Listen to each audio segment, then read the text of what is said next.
Bill Coons from Vermont Energy Control Systems. So Bill, what do some of your control systems do? Well, we really do not just control, but a lot of monitoring and data logging. In a lot of cases, what customers need to do is see what's happening in their system.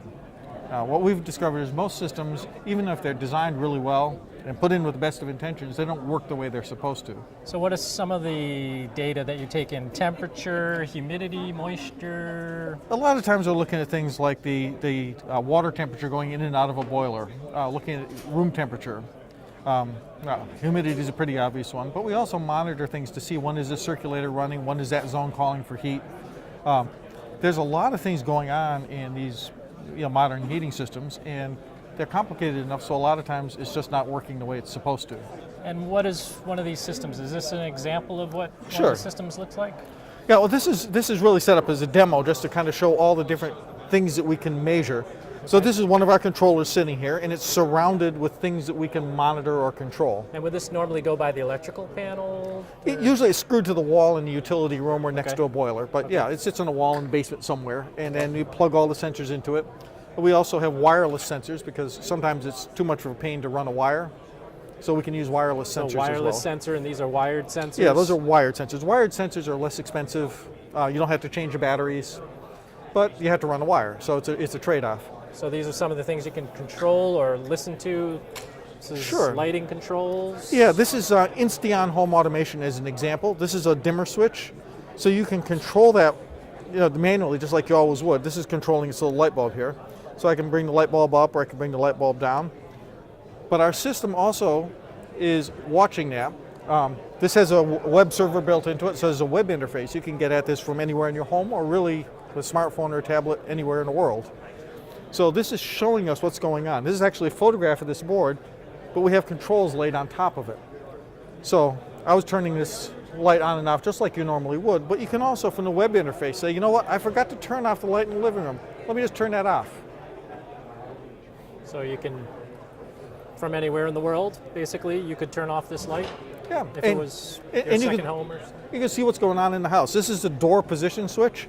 So this shows that the door is closed right now. If the door were open, we can see that, again, from anywhere in the world. But so it's like a contact switch? Yeah, it's a little magnetic switch. This is just a standard door switch. This comes from Insteon. It's cheap enough. Okay. This is a standard motion detector.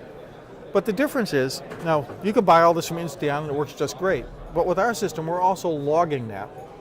So we can go back and look at the history and see, when was that door open? How long was it open for? Or you might decide, if that door is open for more than a minute, I want to send a text because something's wrong. Great, great. And I saw you had another interface of was it a boiler controller or something? Oh, sure, yeah. Some of these are our customer sites, not that one. This is actually an interesting one. Let me go off on a tangent for a minute. This is a guy in Moncton, Vermont. He decided to build a malt house to make craft malt for microbreweries. Okay. He thought it'd be good to have a made in Vermont product for these made in Vermont beers. So you need to toast the malts, is that? Yeah, you the buy idea? barley and you have to germinate it and you have to toast it. Well, this is a big industrial process. So what we have here is a big kiln. You can do 4,000 pounds of malt at a time. Wow. And there's big industrial blowers and a big industrial furnace that runs this whole thing. So our controller lets him control each of these things just by touching on these little bar graphs. You can touch on this and raise the temperature, lower the temperature, and he gets a record. This is keeping data every minute. So he can go back and see, for this batch of malt that this brewer really liked, here's exactly what I did. So it's going to give you some kind of output, like a graph or Yeah, sort something of like a over graph. time? Well, here's an example of a chart. This is from another installation. I think this was in Shelburne. So this is showing temperature. It's showing when the boiler's running. It shows when the house is calling for heat. It shows what's happening in the system. So you can go back and see if everything's going well, that's great. If there's a problem, you can go back and you have lots of data so you can understand exactly what happened. And you can do by the hour, by the month, by the By the year. day, you can go back and look at compare. any particular day. You can zoom in and look at just what happened in this little section right here. And it'll help you find anomalies and try to figure out Yeah. why did that Well, if I blip want to take a happen. look at this little blip, that little blip, by the way, is a good thing. That little blip is the solar panels are actually hot enough today to provide usable hot water. So I can That's look the and see that. temperature in the solar panels. Is that? Oh, this is the speed of the pump that's pulling Okay. water off the solar panels. There's another chart up here that shows the temperature coming off the panels. So I can look here, and without even being there, I know they got some heat off their solar panels today. Excellent. So that's an example of some of the kind of monitoring that we're doing.